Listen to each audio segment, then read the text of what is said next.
Why not talk some West Virginia football here at the Voice for College Football on a Saturday?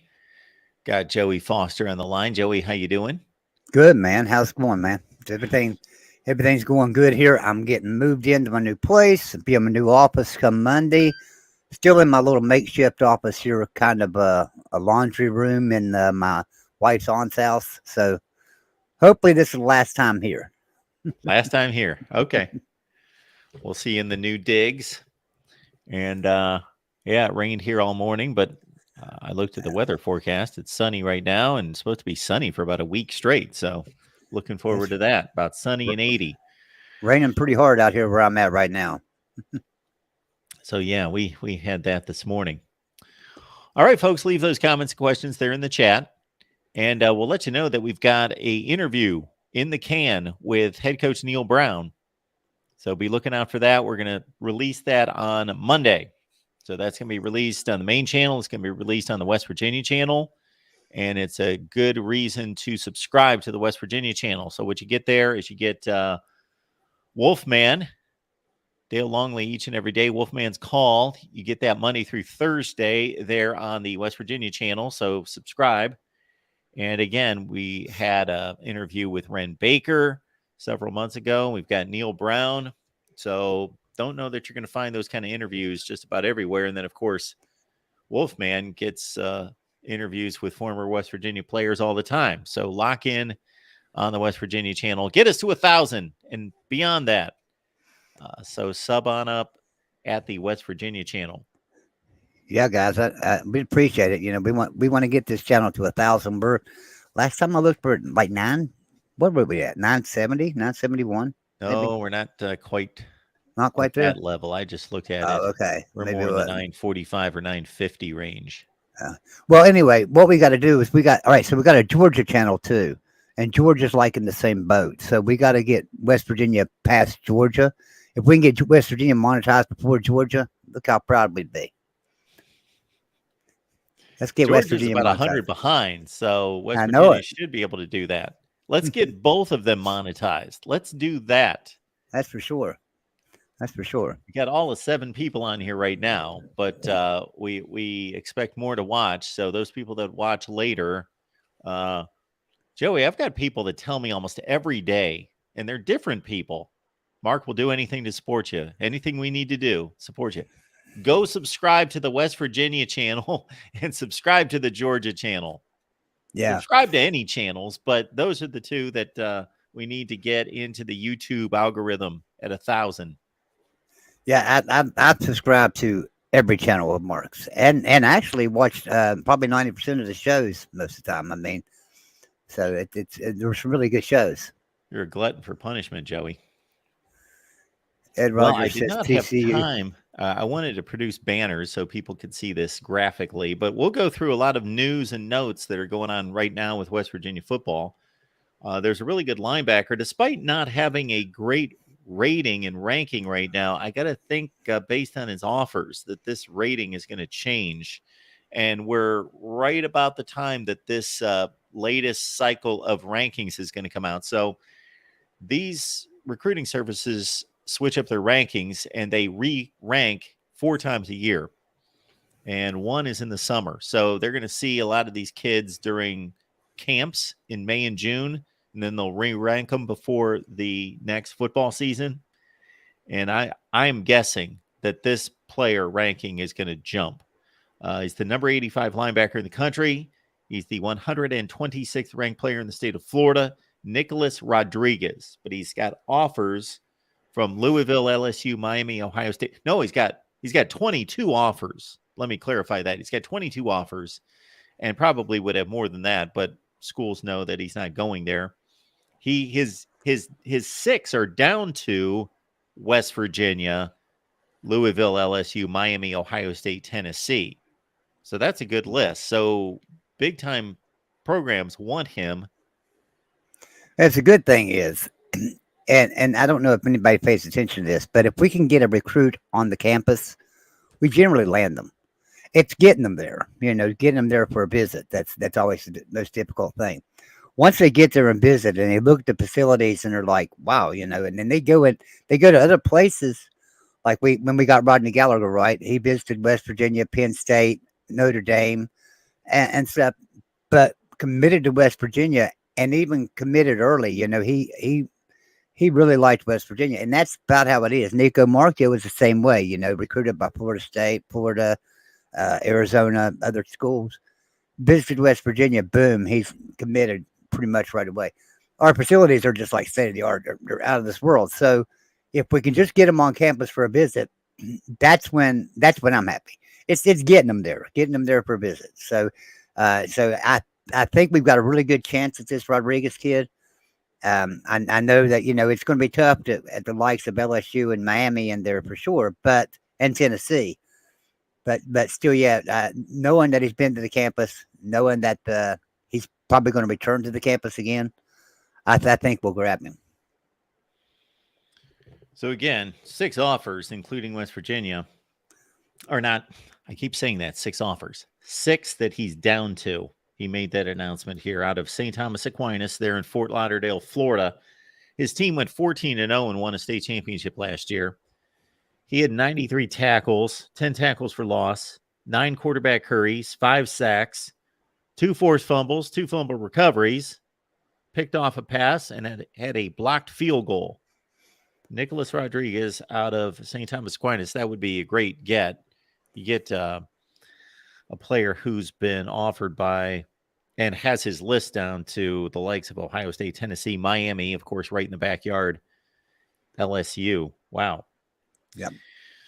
We'll update everybody on the defensive lineman out of Middletown, Delaware, 6'4", 255. So this is Tomiwa Durojaye. So he committed to West Virginia about a week ago out of Kentucky. He played 3 games with the Wildcats. And the only reason I bring this up is because he actually went through and signed just here in the last day. And he's got 4 years of eligibility remaining. So he may not be any kind of big-time player right now, but they got 4 years to work with him. Yeah, that's another one. See, he visited the campus. He was down to 4 teams. It was Georgia Tech, South Carolina, Kentucky, and West Virginia.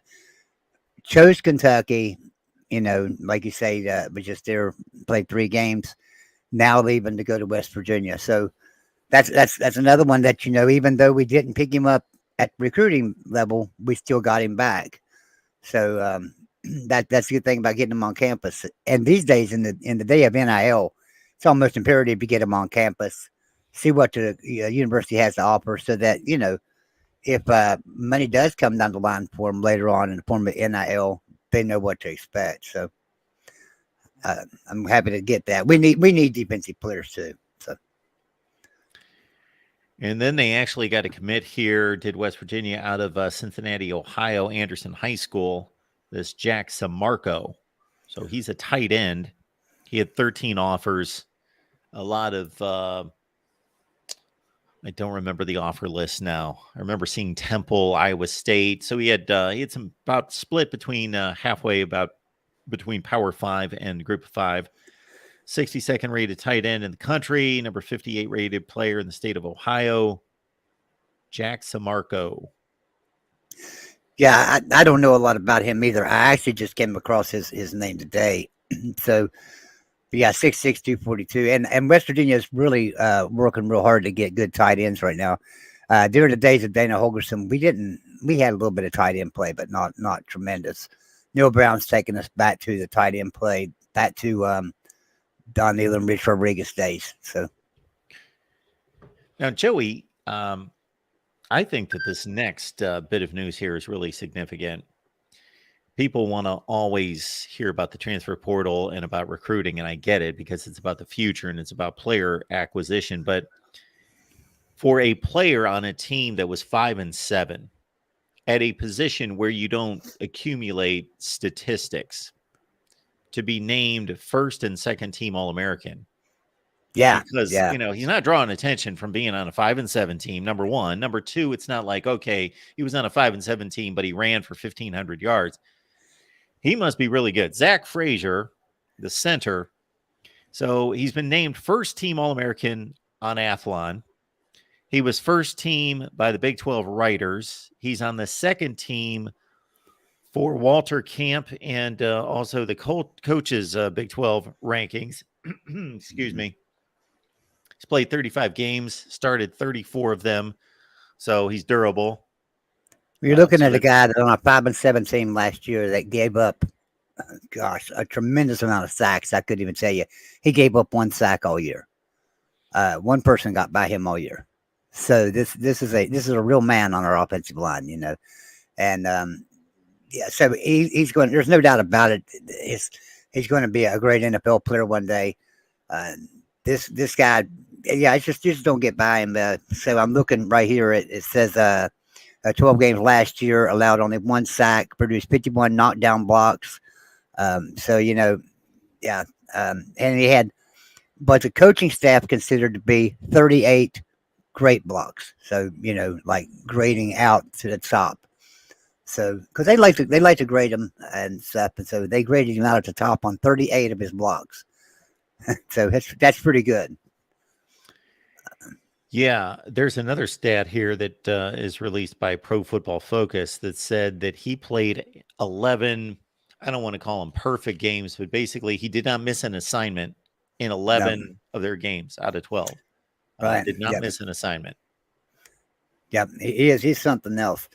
I like Zach Frazier, and one thing about it, when people started hitting the transfer portal, I really got worried that Zach Frazier was going to hit too. But he's committed to West Virginia, and that's great. I really like him a lot. So another player, this is a player that wasn't on anybody's radar, and he's committed to West Virginia, and that's Judah Price. And he's a West Virginia Gatorade Player of the Year. And I know West Virginia doesn't have a lot of 4- and 5-star talent that comes out of it. All right, every year we have maybe 1 4-star, sometimes a 5-star. We had Randy Moss, and stuff, but most of the time, the players come out of West Virginia are just 3 stars and lower. This guy has absolutely no stars whatsoever, but he's Gatorade Player of the Year. He's only 5'8", 165 pounds, running back, played at Independence High School, which is right here in the same area where I'm at right now, right here in Beckley, West Virginia. This is some of his stats, which is amazing. He's got the most points scored in a season at that high school, 396. He scored 53 total touchdowns, 49 of them on the ground. He rushed for 2,500 yards and completed 39 2-point conversions on his own. And this kid's running back. Now 5'8", 165, that is Tavon Austin's size. And if he's got Tavon Austin's speed and shiftiness, wow, could you imagine another Tavon Austin in the backfield? And this kid, no stars, not even, so, I know it's a lot to say that he could be a future Tavon Austin, that's for sure. I've not seen any game film on him at all. But those numbers right there kind of remind you of Tavon when he was coming out of high school. So his size is obviously a big detriment, unless he's got that kind of speed and quickness. So that's the only thing. These are the only reasons I could figure out why he doesn't have a ranking yet. Would be size, of course. But then if you get the size combination with speed, he's going to get ranked. Maybe he's just not a step slow, but a step slow for that size, where he's not. Like, you got to have unbelievable twitch and speed to get on, the major scouting radar if you're of that size. And then the other thought would be competition. Maybe he doesn't play in the best league in America. Yeah, he does. And I mean, there's not a lot of big football programs here in Southern West Virginia. The good football programs are up north around Morgantown. But, there's still good competition here, just not great. It's good competition though. So I'm really excited about this kid. I'm anxious to see, what he can do. I'm anxious to see what he runs at 5'8", 165. If he can pull off a 4.2 speed, I'd be pretty happy. That number of 2-point conversions is a state record. Yeah. Yep. Yeah. So it sounds like their team just basically says, forget the kick after. We'll just give put it on his back. Just give it to him. Yeah, and so and I don't know. I haven't looked up what Independence went this year, how many games they won or lost. But Independence High School, I know they play teams like Woodrow Wilson. Um, and Lord, I can't think. I've not been around this area for so long. But like I say, there's good competition around here. And listen, people say there's not a lot of competition in West Virginia. There's kids playing football in West Virginia. There's some big boys in West Virginia. What you get out of West Virginia is a lot of linemen, like Wyatt Milam, right? He was a 4-star recruit a couple of years back. Plays for West Virginia now. He's a offensive lineman. You get the big boys. You don't generally get the Randy Mosses. Randy Moss was a freak show out of West Virginia. You don't generally get those, but this kid here with his numbers, I'm anxious to see what he can do. And who knows, he may not ever even see the field. His team went 12-0. Did they? Yeah. Really? Wow. Well, I can't believe this kid's not on anybody's spotlight then. Listen to their scores this season and see if you recognize any of these high schools. Okay. They beat Liberty 60-0. Yes. They beat Oak Hill 40-0. Yes. Polka, they beat 70-8. Oh, wow. Yeah. They beat Shady Springs 68-0. Wow. They beat Westside 62-0. They beat Man 52-0. Nicholas County 58-7. Wyoming East 66-0. Bluefield 20-12. Bluefield must have been tough. And then Fairmont Senior 42-7. North Marion 58-19, and then Hoover 42-7. Wow. So do you think maybe that West Virginia could just recruit the whole school? Scores like that. Can we just have their offense? Wow, that's something else. So that's pretty good. Yeah, and to think, this guy's got to be the leader of the pack there. So, coming from a winning football program like that, this could be a really good pickup that nobody's talking about. So let's remember that name, Judah Price, and let's see what he can do. Preferred walk-on. Yo, yo, yo, yo, yo, yo, yo. Traveling Fools is here. What's up, TF? Who all we got in the chat? I haven't even really been paying attention. Jimmy Satterfield says that this Judah Price might be another Deuce Vaughn. Hey, that's a good comparison there. Yeah, he did all right for himself. That's Deuce Vaughn was a walk-on as well, wasn't he? Ooh, good question. I don't know. I'm thinking he was a preferred walk-on. Huffer Billy asking the question of the season right there, of course. Does Neal Brown stand a chance of surviving after this coming year? I've been saying, this is my thoughts on this. The Penn State game's a loss. They're going to wash that out. No big deal. He loses that game. Who cares? The next game's a cupcake. He obviously has to win that. But then we follow up with Pitt. We get Pitt at home this year. If we lose that game, I have a tendency to believe that Neal Brown would lose his job that evening. I have a feeling they would fire him that night. If we win that game, I think he's okay for 2 more weeks. We go into Big 12 play. For the off week, we have 2 more games. If he loses those games, I think he's fired in the off week. Now, that's never happened at West Virginia. They've never fired a coach mid-season. But, a lot of schools have never fired a coach mid-season, and they'll fire him. They'll fire him now. So what you're telling me, Joey, is I better get this interview released soon. We better get this. Get this interview. Can we beat Pitt? I think we can. But I love Neal Brown. Neal Brown's a pretty decent recruiter. He's not the greatest. He has trouble retaining the talent. He don't have trouble getting the talent there. He has trouble retaining it. They transfer out on him. But he brings in new talent to take their place and does pretty good with it. The problem is he's a great coach Sunday through Friday, and then he doesn't coach on Saturday. And he can't do that. So we've got to have a coach that can win us some games. That's obvious. I like to look at I heard a name the other day, and I like this name too. So I've always been saying that Tom Herman, and I said I like Tom Herman. He understands. He understands. He would understand West Virginia culture and be a good fit at West Virginia. But I heard a name the other day, and I thought, oh wow, I hadn't really heard that name before for West Virginia, but it made sense. Garrett Riley. That would be a good replacement. Sure. And I think Garrett Riley is just on a 1-year contract at Clemson, from what I understand. So, yeah. Well, regardless of his contract status, right. Yeah. he would be out the door for a head coaching job in the Power Five. Yeah, that's what I was just saying. Garrett Riley, and that's a name. So that name came down to me as a tip from one of my contacts and stuff. We was talking one day, and I was mentioning Charlie Strong, because Charlie Strong used to coach Louisville. We played Louisville a lot. He understands West Virginia, understands this recruiting in this area. Done a pretty good job for Louisville, if everybody remembers. So I think Charlie Strong would be a good candidate for West Virginia. Then I mentioned Tom Herman, and as I was talking to them, they said, "Have you forgot about Garrett Riley?" And I was like, "No, I hadn't even thought about Garrett Riley."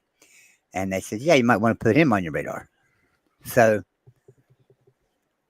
Joey, do we have an idea what Forrest is referring to here? So he says when people notice that the issue with guys transferring out was temporary, and it's been largely cleared up. when we people notice that the issue with guys transferring out was temporary, and it is largely cleared up. I don't know where you're talking about it's largely cleared up. I mean, I think quite a few coaches would disagree with you there. Just ask about any coach in America, really, because they've all Georgia's lost players, and Kirby Smart would probably tell you, well, we can replace them. We've got talent to replace them, but it's not good to have them in your program and you're conditioning them and getting them ready to play football, and then they transfer out on you. Neal Brown will tell you real quick, we've lost players, 20 or more players to transfer portal every year since this mayhem started. Deion Sanders would probably tell you a little bit different too. I don't think he's doing real well over there with keeping players. So,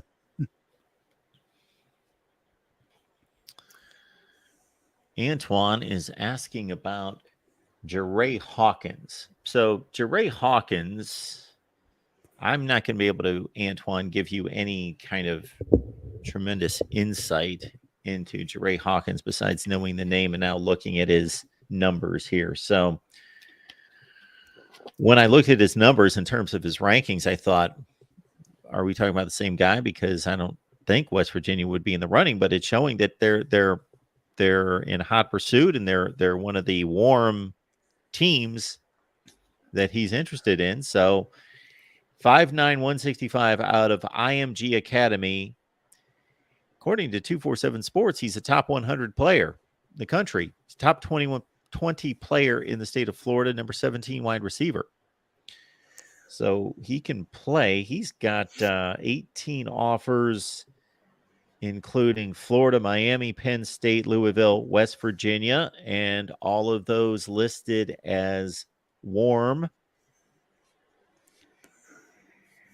This guy last season as a junior caught 67 passes, 1,100 yards, 14 touchdowns for a Wheeling. So he left West Virginia after his 10th grade season to go to IMG. So he's a West Virginia kid, went to Wheeling Park, played cornerback there and wide receiver. And so he's down at IMG Academy, and he's getting a lot of attention. Well, you leave West Virginia, but West Virginia never leaves you. So, there's a pretty good shot that he's liable to head back this way. Yeah, well, that would be a big. You can take a boy out of a mountain, but you can't take the mountain out of a boy, right? So that's what you're telling me, Joey. I like where Neal Brown's going with his recruiting, though. Because he's getting some good receivers. He's going after good receivers, going after good big, strong tight ends, right? So he's wanting to get that tight end game, receiver game working. We've got the future quarterback, Nico Marcio, still waiting in the wing.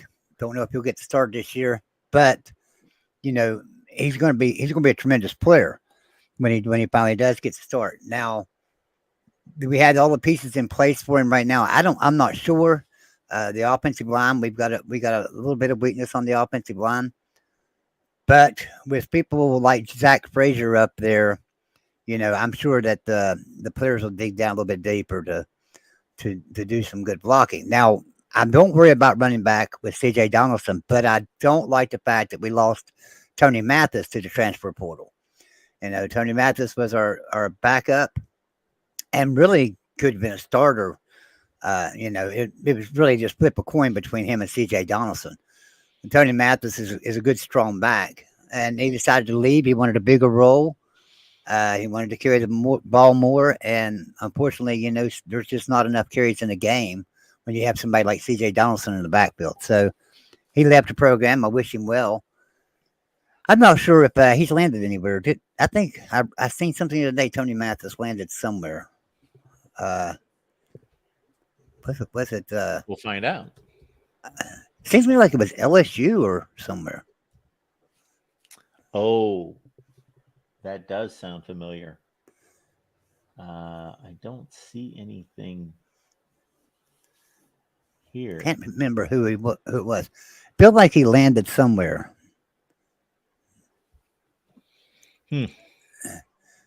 Yes, Ben, West Virginia's a new team this year. This is our first season playing football this year. Wish us luck. Houston. He went to Houston. Okay. Yeah. I knew he went somewhere. I was thinking that I knew it was down south, but I couldn't remember where. I was thinking LSU, but it's Houston. So he's going to get to come back to Morgantown this year to play against West Virginia because Houston. No, good. He gets us at home because we play Houston in Houston this year. So he's going to get to have his revenge out on us. I like Tony Mathis. So he was a great running back. He's going to do really good in Dana Holgerson's offense down there. That's for sure. Because Dana Holgerson will spread the field, and that leaves a lot of room for the runners. And with our secondary being as weak as it was last year, hopefully it's filled up a little bit better this year. But if it's still weak, we're going to have to double cover guys, receivers and stuff, and that he'll run all day on us. Yeah, well, Trifling Fool says you can take the boy out of the mountain, but maybe you shouldn't. Yeah. All right. Yeah, W at Houston there, Ben. What's Forrest saying? Weakness on the O-line. Hubbard, Yates have been the only question, but Hubbard seems to be developing well after moving to guard. O-line is strength, not weakness. Well, okay, so I would push back on that. So Zach Frazier, yes. But, Wyatt Milam has been getting run over. Now, if he's been in the weight room and getting some strength about him and stuff, but, Wyatt Milam, four-star recruit, and coming there, and I know he was young, but, he got taken advantage of and got run around last year pretty bad. So, I'm hoping that he's gained some strength and developed more. So again, folks, coming up on Monday, we release our interview with head coach Neal Brown. That's going to be on the main channel and the West Virginia channel, where you need to sub and help us out. Even if you've got no thoughts about watching any West Virginia content, this is what you do for us here at the Voice of College Football. Go on over to the West Virginia channel and please sub, and you can unsub when we're safely over 1,000. How about that deal? Yeah. Hey, I'd like for everyone to do me a favor too, and I'm sure Mark don't mind me saying this. So I work with a lot of channels. Mark's one of them, of course, but another channel that I work with real closely, and he's in the chat right now, is Exploring with Ben and Sam. If you guys would sub up Exploring with Ben and Sam, really appreciate it. He's got a great channel over there. Does travel shows and exploring shows, so like he goes in the catacombs, Chernobyl, different places. He'll go in abandoned buildings, And I even heard some talking on one of his videos one day that his mic picked up, and he didn't hear it before he uploaded it. He went back and listened. He said, "I do hear that talking too. Don't know what that was." So pretty cool channel. A lot of fun. Sub it up. Ben, would you post your link down there? I guess you're a mod in here. You may not be a mod in here. I was going to say the same thing. If he's a mod on the main channel. He should be. I believe he is. That he should be able to drop that link there. I was telling a couple friends about Ben's channel just the other day that are interested in those sorts of videos and those sorts of explorations, of course, exploring with Ben and Sam. I'm going to grab his link right now and drop it in there real quick. All right, I got it here. I'll drop it in there. If you guys would sub it up and things and check out some of his videos, man, it's really good. I am also going to grab the link to the West Virginia channel because people have a difficult time finding that. Yeah, it's a hard channel to find because you have to search for West Virginia football at the Voice of College Football. So quite a bit to type. But and then it could be one of the reasons we're having trouble getting to 1,000. But we'll get it there. We're going to keep pushing. Everybody here, just invite a friend. Invite a friend to sub it up. If you know a West Virginia Mountaineer or somebody that you know would just sub us up, help us out to get to 1,000, ask them to. We'd appreciate it. Shout us out on your channels. The link is in the chat, folks, and get us to 1,000. Now, I'm not your normal host of this show. So we have a show called Wolfman's Call, Monday through Thursday. He goes live at 3:00. Has great player interviews, coach interviews. He had Jay Paterno, Penn State coach, and Joe Paterno's son. Had him on the show last week. He has some great former Mountaineers. And this year, I know he's got some great stuff coming up. We're going to have Stephen Bailey. I know he's mentioned a time or two about Geno Smith going to possibly be on a show. Tavon Austin possibly. We're going to have some great talent coming on the West Virginia channel that you guys won't want to miss, even if you're not a West Virginia fan. So I'm sure everybody'd want to come and see Geno in the show. Also, he has interviews with Don Nealon on the channel. So, yeah, it's always good stuff here. We try to bring you really good quality content here. Yeah. For sure. And I've got some program rankings that I just released, the first part of that series.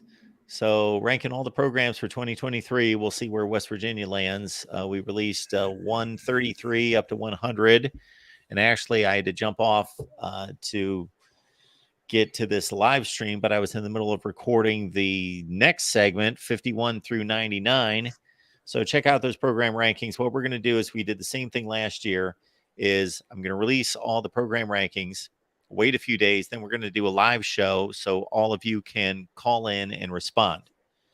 And we had a nice showing with about 10 or 11,000 views on the response show last year. So we want to do the same thing this year. So I have a question here. He wants me to answer about the offense. And he says, I know back in the day I used to like their offense. I don't know if they have the same coach. No, we don't have the same coach. Neal Brown's our head coach now. He came to us in 2019. Interesting story. So West Virginia, from 2001 to 2019, was top 25 program consistently every single year. Neal Brown comes in 2019, and we are not top 25. We've not been top 25 since then. He struggled with our offense, struggled with our defense. Last year we went 5-7. Offense, we've got some good talent. I'm not liking the scheme, and so last year we thought, okay, it's going to be different because he went out and he hired Graham Harrell as our offensive coordinator. Brought Graham Harrell in from USC. Graham Harrell comes in there with this high-flying offense. We're ready to go. Let's get it going. And it seems like after game 2, Neal Brown took the play calling back over, and we started struggling again. So Neal Brown just wants to call his own plays. It seems like to me. So now they've recruited Chad Scott, or not recruited. They've elevated Chad Scott to offensive coordinator. He was our running backs coach. He's now our offensive coordinator. And I think that move was kind of a trifold. So in other words, what I mean by that, Neal Brown's on the hot seat, so it's going to be hard for him to get a high caliber offensive coordinator. So nobody would come. Number two, Chad Scott is a pretty good coach. He's really an excellent coach. So he was our running backs coach. So that would be number two reason. The third reason, because Neal Brown could push him around because he's been with Neal Brown for a long time. So Neal Brown can tell them what to call plays. So I think it was kind of a triple fold there as to why they chose Chad Scott. So Joey, when you say that they've been ranked every season since when? 2009? Well, 2001 till 2018, they were ranked in the top 25, 17 out of the 18 years. At some point in the season. You don't mean the Right, final right, ranking. right. Not Yeah, final at some ranking. point I'm just saying consistently throughout the year, being right there, going in the top 25, coming out, going in, coming out, but being right there. Now we're down in the 40s and 50s, it seems like anymore. Okay. So what I mean by that is I'm looking at their rankings every year. If you go to College Football Reference, you can see their highest ranking every year, and then you see where they finished. And the last time they finished ranked was, as you said, 2018, number 20 in the country. And didn't finish ranked too much under Dana Hogerson before that. But, yeah, they were ranked every season at some point in the season. Right. Yep. Like 17 out of the 18 years before Neal Brown got there. And we've not been ranked the first time in the top 25 since he got there. So, I got a super chat coming in. Appreciate Stephen. Thank you so much for being here, Stephen. I missed the West Virginia rivalry with the Nittany Lions. If only we had both joined the Big East Conference or the ACC, that would have been best for all. Really? You can blame the basketball schools like Georgetown, Villanova, and stuff for Penn State not getting in the Big East, because Penn State tried to join the Big East. West Virginia was all for it. Pitt was all for it. Syracuse was okay with it. Boston College was okay with it. Virginia Tech was okay with it. The basketball schools said, nope, don't want you. And so the Penn State got left out of the Big East. I think it was probably for the betterment of Penn State, but they joined the Big Ten after that. So yeah, I think things have worked out fairly well for Penn State. I think they're doing just fine. I don't think they would want things any other way. But yes, if you love college football and you love the rivalries and tradition, yes, that's a different statement, because I'm right there with you. I would love to see a conference of Pitt, Penn State, Syracuse, Maryland, West Virginia, Virginia Tech. I constructed that sort of thing 5 years ago, put together what I would love the map of college football to look like with a restructured Big East Conference with all of those schools. You could have Penn State, Pitt, Syracuse, West Virginia, Maryland, Rutgers, Virginia Tech makes 8, Louisville. You could throw Cincinnati, maybe Army, Connecticut. You could make a 12-team Boston College, make a 12-team Big East. That would be a really good conference. Yeah. I've often said, and I continue to say it, I can't figure out why we don't just draw a giant plus sign across the United States, right dead center across it and right dead center down it, and divide us up into 4 conferences and let us play our regionals, and then have playoffs, maybe a 12-team playoff, or 3 teams from each bracket get in, each conference get in. I mean, it would make better football, if you ask me. I mean, this stuff of West Virginia traveling to Lubbock, Texas. West Virginia can't travel there, and when Texas Tech's got to travel to West Virginia, they can't travel to West Virginia. That's a long trip. It's not like you jump in the car and you drive 2 or 3 hours or 4 hours even to a game. Anyway, I've driven 5 hours to a game before. That's fine. but you can't drive to Lubbock, Texas. Take you 2 days to get there. So that's why I think that they should divide the conferences up four regions and then play a 12-team playoff, and I think it would they have to take. In order to do that, you have to take a lot of things into account. So you have to take academics out of the question. You can't say you got to be an AAU school to be in this conference, right? You have to do that. You have to take away the academic level. So it will never happen, obviously, but it's just something that I wish they would do. Yeah, and I used to have a bumper sticker. I used to have a bumper sticker that said my two favorite teams are West Virginia and whoever beats Penn State. So.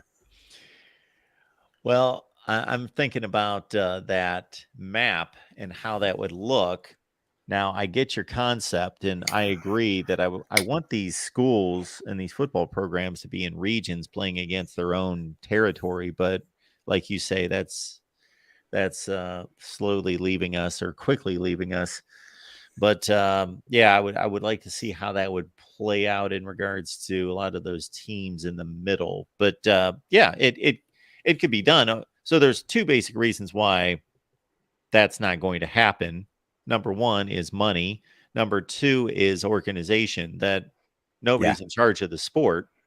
So nobody's going to get that done. Yeah, and I can't figure that out why nobody's in charge of the sport. I mean, they need to find a leader of the NCAA and actually lead. Somebody needs to do something. Well, and I'm sorry, you was going to advertise your store there, and well, no, that's okay. It's just up there for everyone. The voice of college football. And I got some West Virginia stuff. We'll just leave I've it got up some there. West Virginia stuff on there now. Oh, that's right. Let's go to that. But my point is that these conferences rule the sport. They run the sport, these conference commissioners and the presidents behind them. So until that changes, and I guess for that to change, the conferences would all have to agree on how the sport's going to be run and by whom. And to get that put together would be tough to do. Right. Well, and that's because, when they created this Autonomy 5, right? Autonomy literally means they rule themselves. They govern themselves. Yep. So you can't really govern them. So that makes the difference right there. So therefore, it's just like majority rules, but majority rules in each conference, and then the conference really has no, like the SEC has no say over the PAC, and the PAC has no say over the Big 12, and nobody has any say over any of them conferences in general. They just do what they want to do. Look at this merch that Joey's made up here. This is phenomenal. So I made a few of the Wolfman Call at the Voice of College Football t-shirts. So that's the new show here on the West Virginia channel, Wolfman's Call.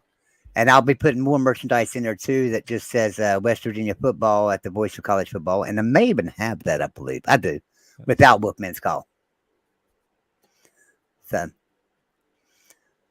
Yeah, that's so, good stuff. So if you'll go to topqualityshirts.com, topqualityshirts.com, you can get your merchandise there. West Virginia merchandise. We will put that link.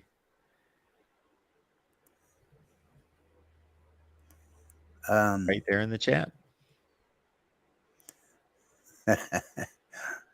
Inside joke here. Upper Billy's picking on TF, telling him he needs to put up some Al Bundy gear.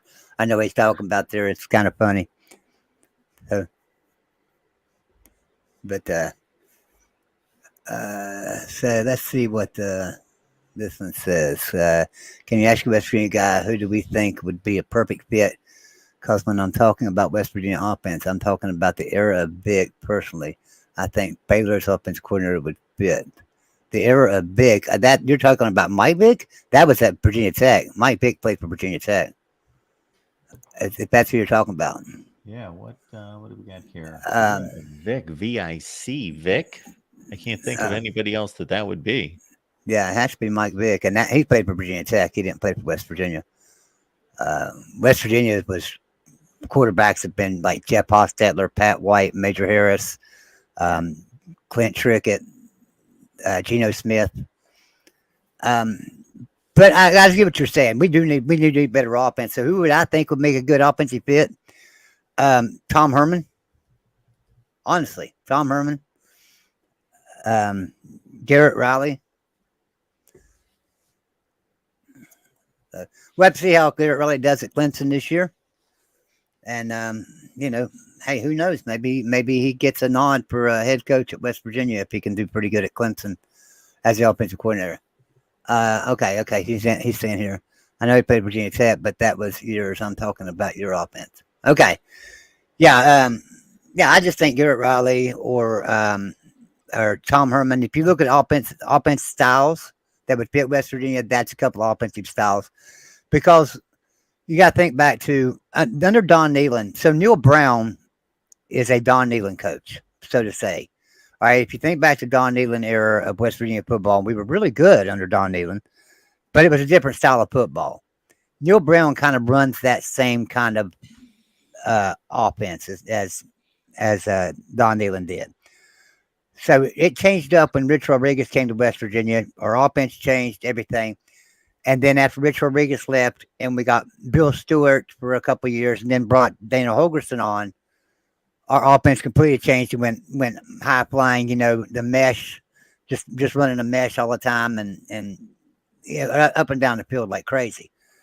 That's exciting offense. But unfortunately, your defense doesn't get the rest during it either. But when you take an offense like Garrett Riley runs or like Tom Herman runs, the defense can actually get a breather and the offense can actually put a drive together instead of just going for big plays and, maybe being out on the field for 30 or 40 seconds. It used to be like that under Dana Holgerson. Everybody talked about our defense being bad. Our defense was really good. We had a lot of talent on our defense. The problem was you was make or break with Dana Holgerson. You either went out on the field and you scored in a minute and 15 seconds, or you went out on the field and you were 3 and out in a minute and 15 seconds. So, your defense didn't get any rest. Got a comment, coming in from our buddy Jackson, who says Jamie Chadwell and Kurt Signetti are also great candidates for WVU. I also love the idea of Garrett Riley being head coach as well. So Jamie Chadwell, of course, put Coastal Carolina on the map, and now he's moved on to Liberty to take over for Hugh Freeze, who put Liberty on the map. Regardless of what you think of him, he did a great job at Liberty on the field, and Jamie Chadwell is a great. Liberty's become one of these programs possibly that, like an App State when they had Scott Satterfield, Eli Drinkwitz, and now going with Sean Clark, that they can go from coach to coach to coach, and they built it to such a place like Boise State 25 years ago, where now it doesn't matter who the coach is, just as long as they hire the next good one. So Jamie Chadwell at West Virginia, I think Jamie Chadwell is a really good coach and proven. Kurt Signetti, so James Madison, of course, entered the FBS just here this past season and did a great job. They were instantly one of the best teams in the Sun Belt, went 8-3, were the first school to ever be speaking of the top 25, they didn't finish in the top 25, but to be ranked during the season in their first season in FBS. So Kurt Signetti, he's 41-8 at James Madison, done a great job. So definitely those two guys would be great additions, I believe. The problem I have with that, and it's not really a problem, it's just that's where Neal Brown was too, if we remember right. If we'll think back to Troy, sure, Neal Brown at Troy in 2016, 17, and 18, he was 10-2, 10. Oh yeah, he had 3 consecutive 10 and 11 win seasons. Yeah, so and he was the top choice for a lot of programs in 2019, and West Virginia hired him, and just not had any success at the Power 5 level. You want a Power 5 guy? I'd like to have a Power 5 guy. That's why I say somebody that's been there, Tom Herman or somebody like that. But also, even Garrett Riley, at least he knows the Power 5 programs a little bit better than Neal Brown did, I think. Even though Neal Brown had been a assistant coach at Texas Tech and things like that, and Kentucky, I don't think he was in them long enough to have to recruit a lot of players. That would be an interesting research topic to do, is to go through the last 10 or 15 years of college football and who's elevated from the group of 5 into the Power 5 as a head coach and how well they did their first go around. Yeah. And I know there's a lot of coaches that programs just don't fit. And maybe Neal Brown just doesn't fit at West Virginia. Who knows? He could end up someday coaching for Alabama and winning 6 national championships. Who knows? You just don't know where he fits in at. Yep. Rich Rodriguez fit in obviously at West Virginia, right? He came in there and took the program over from it was successful already under Don Nehlen. He just kept it going, got it even more successful.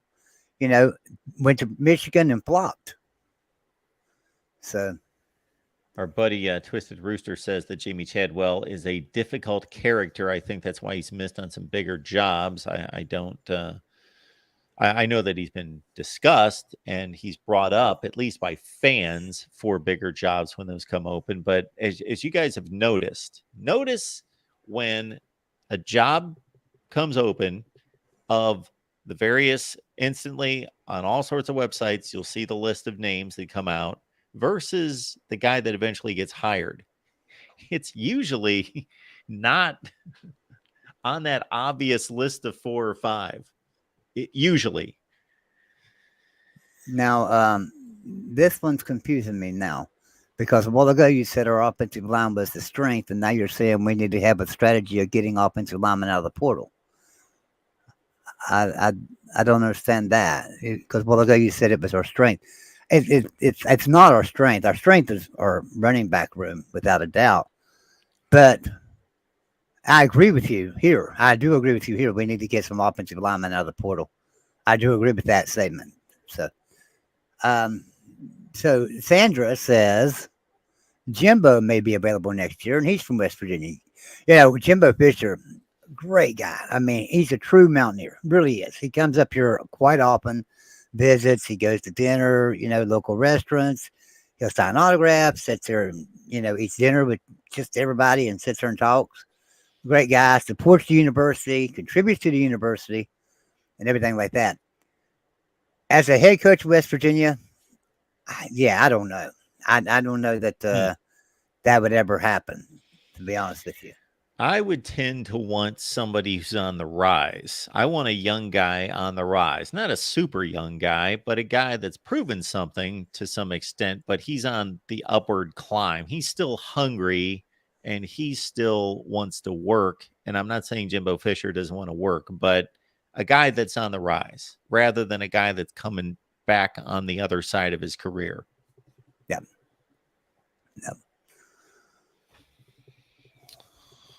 All right, folks, we appreciate y'all being here.